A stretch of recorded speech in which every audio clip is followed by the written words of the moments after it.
Backyard Farmer Pat here. Today is an exciting day. We're in mid-August and I know it's a little bit early, but I'm gonna be getting my fall beds ready. So today I'm gonna show you how I'm creating two brand new fall beds.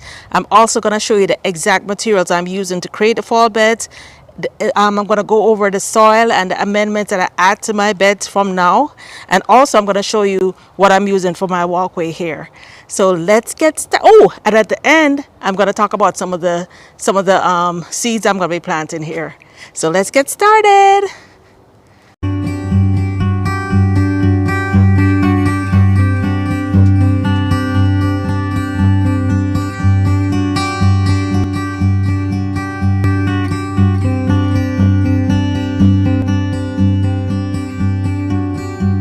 Created one of my garden beds, but before I go on to the second one, I'm gonna show you exactly what I do for the second one. So for each of these beds, I bought one piece of 2 by 10 by 12 wood, and what that means, it's 2 inches thick. So you don't want to get the one that's 1 inch thick. You want to get the 2 inch thick. You want to get and then 10 means it's 10 inches high, and then 12 is 12 feet long.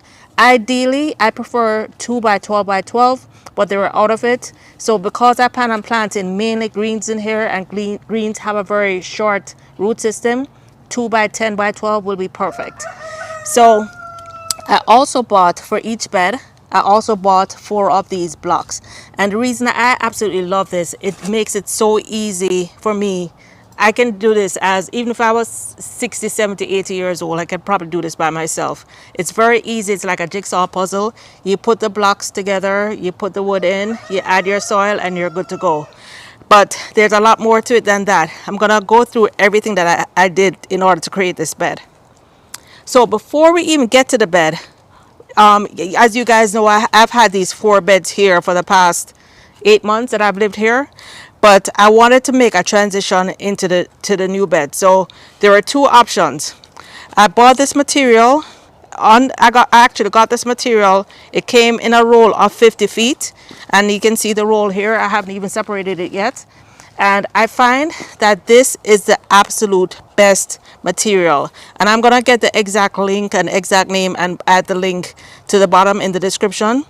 But when you look at the normal one that they sell at Home Depot, so this is the other kind that I got at Home Depot.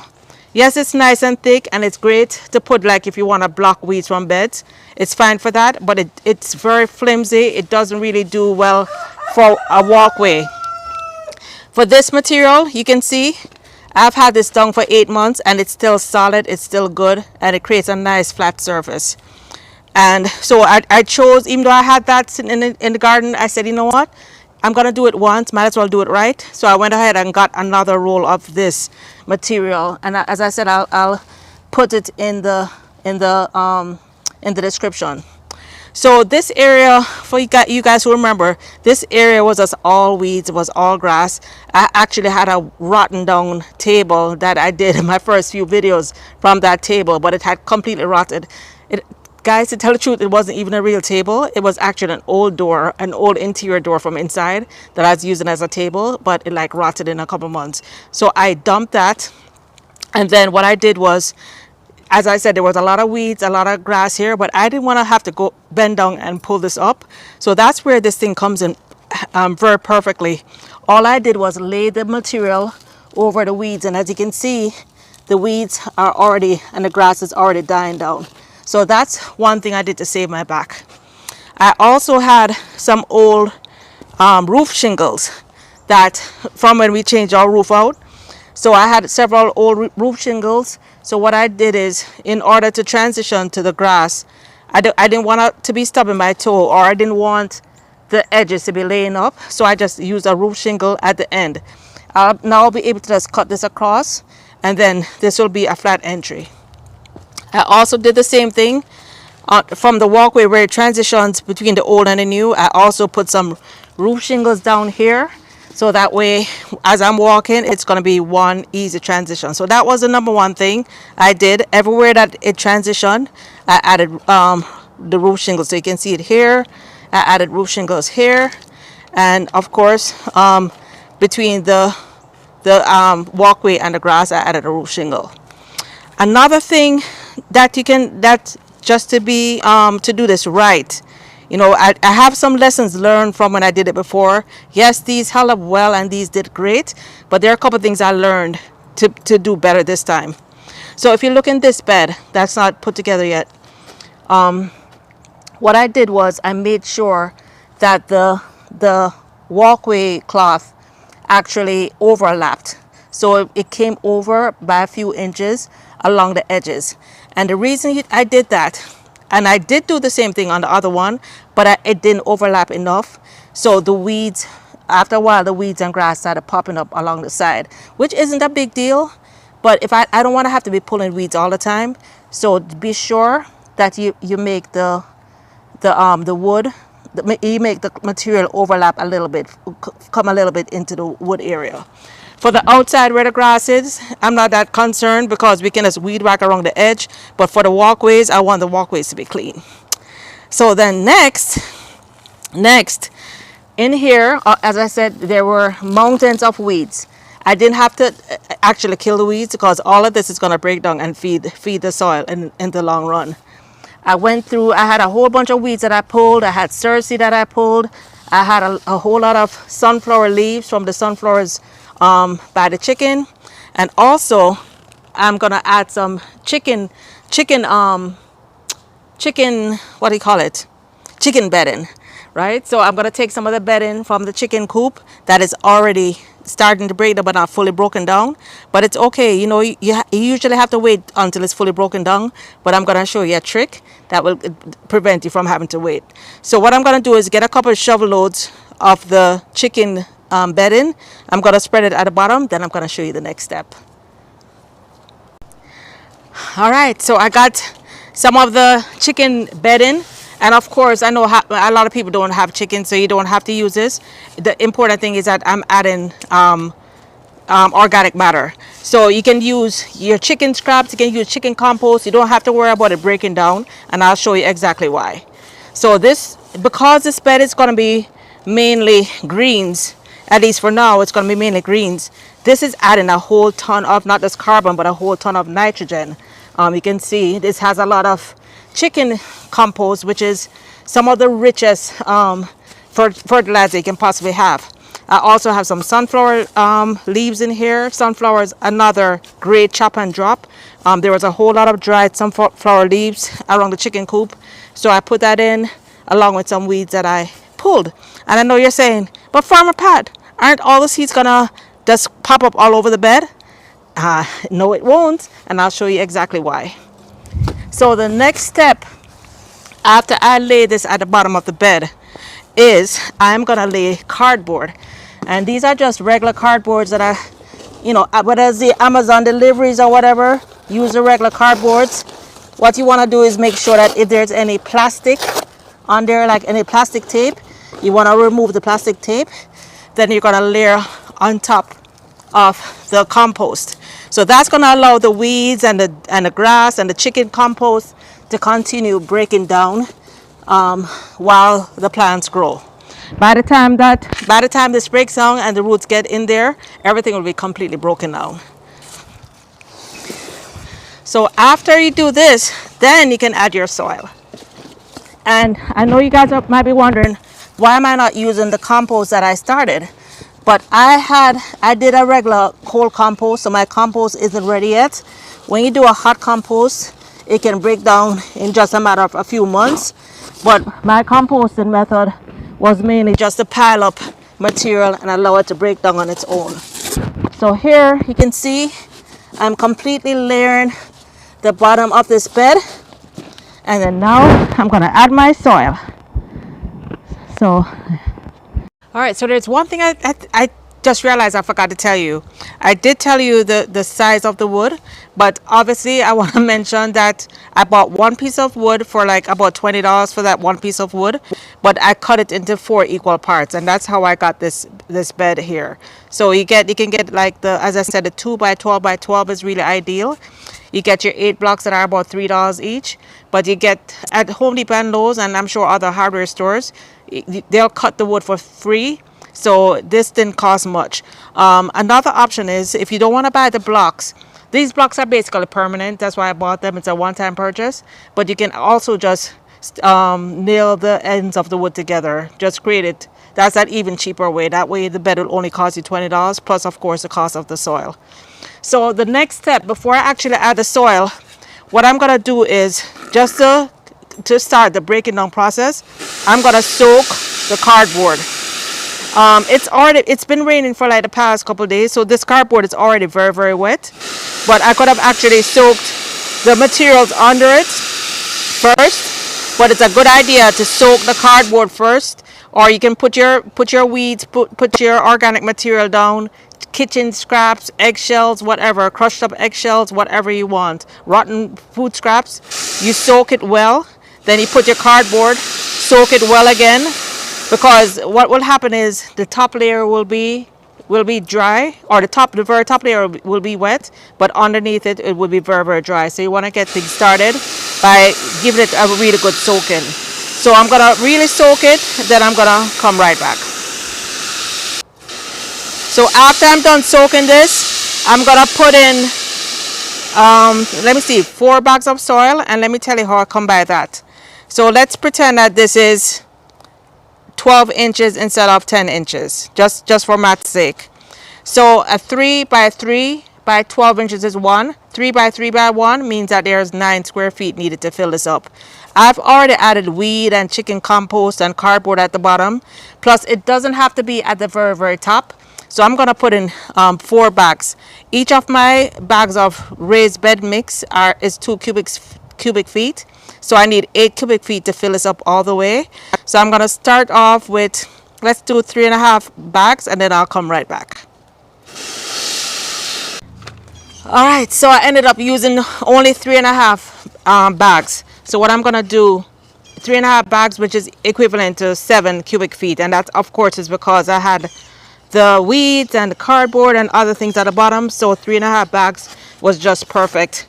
So guys, again, that's a good way of not just feeding your soil for free, but it's a good way of saving on having to buy soil, because that soil is pretty expensive. It's like $8 a bag, $9 a bag, so it's pretty expensive. So what I'm doing is just breaking up the soil a bit. I'm breaking it up, and what I do, which is not 100% necessary, but I do have some blood meal in here. Blood meal is really great if you're gonna have anything that's leafy greens. Bone meal is great, and I have some bone meal here also, but I'm not gonna use it today. Bone meal is great if you have like anything that's like flowering plants, fruiting plants. Bone meal is really great. So I'm gonna just lightly dust the top with some bone meal. Just lightly dust it. You can follow the instructions on the back of the bag, but I'm just gonna very, very lightly dust it on top. I haven't done this bed yet, so gonna do the same here. Lightly dust it. And this is just something I'm doing because I do have the materials available here, but it's not 100% necessary. One thing I always like to do though, I like to add some veggie, and well, this is actually veggie and tomato fertilizer. This is just an all-purpose fertilizer. It's good for greens, it's good for tomatoes, cucumbers, everything. Even though I'm mainly doing greens, this is great. So on the back it says here, it's good for tomatoes, herbs, peppers, lettuces, broccoli. I'm going to be doing a lot of greens. It tells you mix a 1/4 cup per half cubic foot of potting soil. I'm not going to use a whole lot, so I'm just going to lightly sprinkle it, since I know that the soil itself is very rich, and also there is a lot of organic matter that's in there. The earthworms are going to find that cardboard and all that goodies and break it down. So I'm just giving this a light sprinkle here, a light sprinkle there, and this is just how I do it. I'm sure you guys have your great tips too. Let me know, drop a comment below, let me know what your tips are. I've seen some of your gardens and I know you guys are doing awesome. All right, so there's my light sprinkle. Then this is one of my all-time favorite products, and I should put my gloves on. I should have put my gloves on before, but let me put my gloves on here. This is earthworm castings or earthworm poop. And guys, this is one thing I have to say, in my opinion, is a game changer. These earthworm castings, to me, they just amend the soil. They make the soil very rich, helps it to hold moisture, adds a ton of nutrients to the soil. So even though I'm not ready to plant yet, I'm gonna just sprinkle this on so that the soil can, if everything can start breaking down, building up together, then when I'm ready to plant in a couple months, these beds will be fully ready. As a matter of fact, when I plant in a couple months, I'll probably give this another light sprinkling of the earthworm castings, because I know it is magic.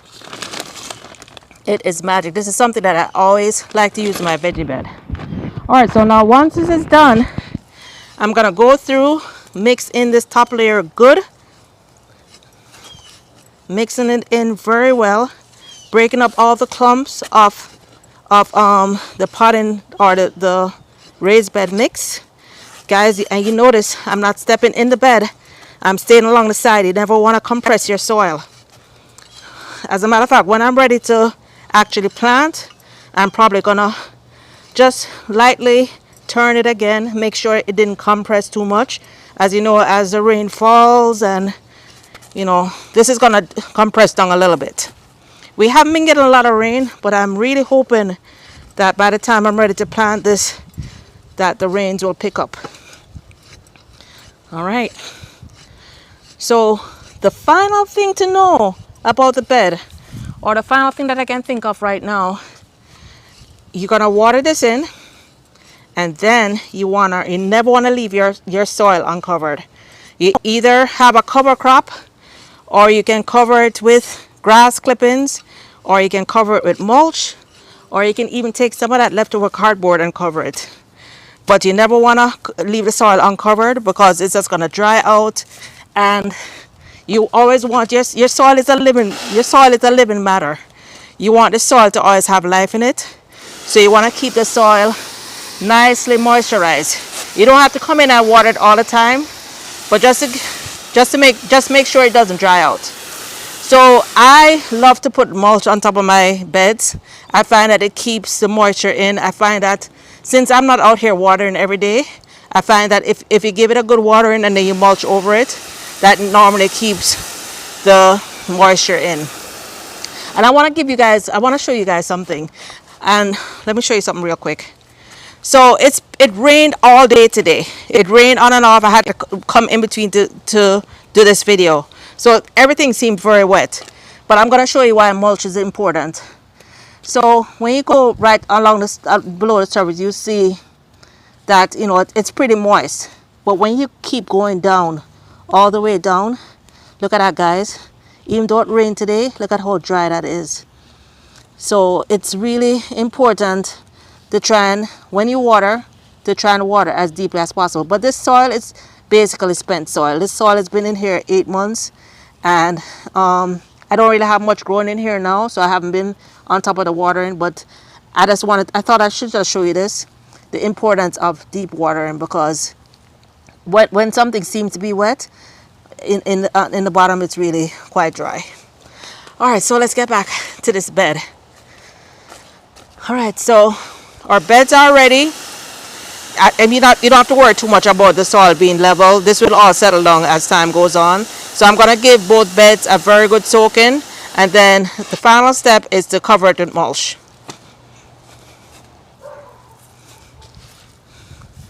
All right, I'm just going to level this off slightly, not much, just slightly level it.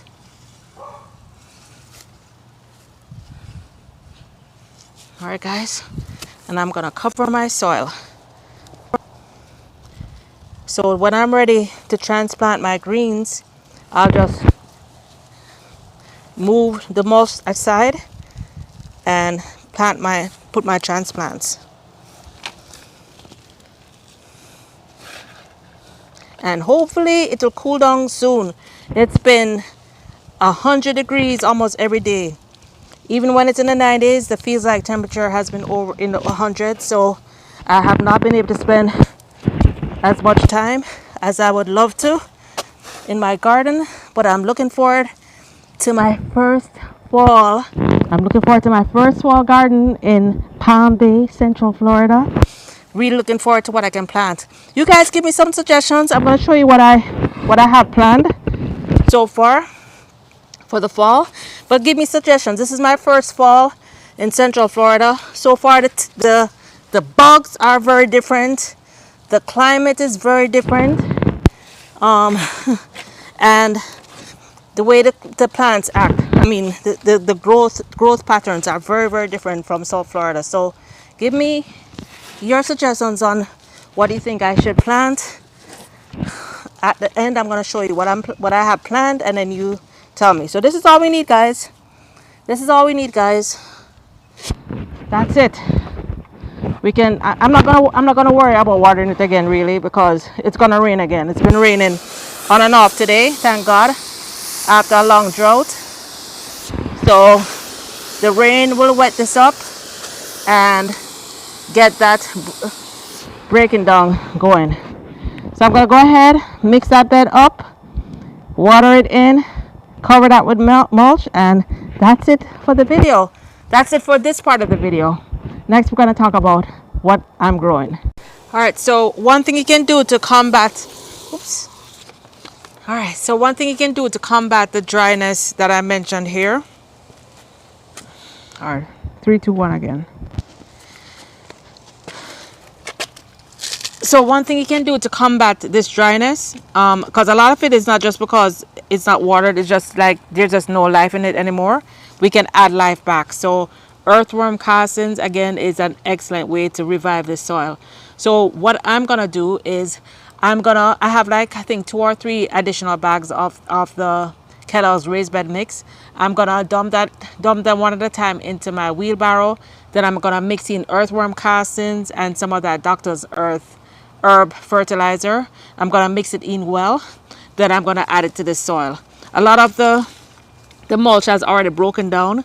So what I'll probably do is either rake the mulch aside, add it, and then mix it into the soil. Just like how you saw me mix in those beds I just created, I'm going to mix this into the top layer of the soil. I already planned on harvesting this basil. I was literally supposed to harvest it months ago. It's almost completely gone now. I'm probably going to be removing this. I maybe just cut back the peppers. I was going to remove the peppers, but guys, look here. The peppers, oh my goodness, guys. The Scotch bonnet peppers are full of blossoms again. Oh my goodness, guys. You saw all those pepper harvests I did, and I thought it was the end of it. But look, every branch is full of blossoms again. This is incredible. This pepper it just takes a licking and keeps on ticking. You know, it had a lot of pest damage. I sprayed it, but obviously it's coming back. So I will not be removing this pepper, but I will be removing the basil and probably just revamping these beds. So that's a great way to get your summer beds ready for the fall. Don't worry about buying a whole bunch of new soil. I do have 3 bags here, so I will use them. I'll probably use all 3 bags, but I'm going to be adding my earthworm castings and my Dr. Earth, and that's going to bring new life to it. Then of course I'm going to mulch the top, because I can tell you the mulching did make a huge difference. All right, so let's go inside and we're going to talk about some of the seeds I'm starting. Hey guys, it's getting really late. I didn't realize how long the video was, so I will be posting seeds I'm starting in August on a separate video. So that'll be coming up within the next few days. Yeah, so seeds I'm starting in August will be a separate video. But guys, thank you so much for watching this video. I really hope you enjoyed it. If you did and you're not already subscribed, please consider subscribing to my channel, where I'll teach you how to plant, grow, eat, and share your own food from your own backyard. There's lots of good things happening in the garden, and lots of even greater things to come.